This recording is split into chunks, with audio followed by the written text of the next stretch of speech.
Hi, I'm Jared Urban. This time we're going to check for hip extension. And we have the client again in a supine position. And the pelvis is supported by the end of the table here. And I'm going to have the client hold the knee of the opposite hip. I'm going to ask her to flex that and hold it by the individual with two hands. Yep. And we're going to test this knee first. So with this knee flexed, we're going to put it off the edge of the table there. So this knee's flexed. I'm going to hold the thigh with one hand and take the thumb of the other hand and put it on the ASIS joint to stabilize it. And as I do that, all right, I'm going to passively allow the hip to extend until excessive movement on the same side, ASIS. And I'm going to ask her to hold it right there. And what I'm going to do, that's the point of first resistance without any compensation.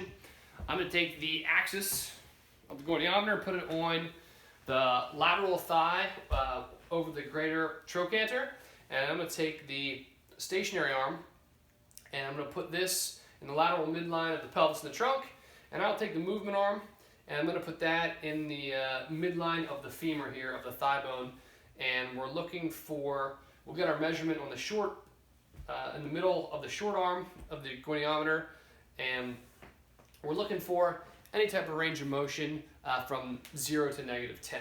So we got the axis on the midline. The stationary arm goes this way, actually.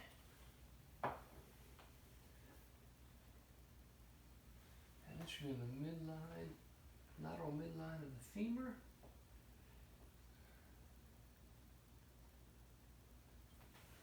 Reading comes in at -1 on this side, and you can relax that. We'll do the same thing on the opposite side. So flex, yep, we're going to flex the knee held with the hands of the opposite test leg. We'll have this over the edge and flexed. I'll use my thumb to stabilize the ASIS joint. And then the same measurement.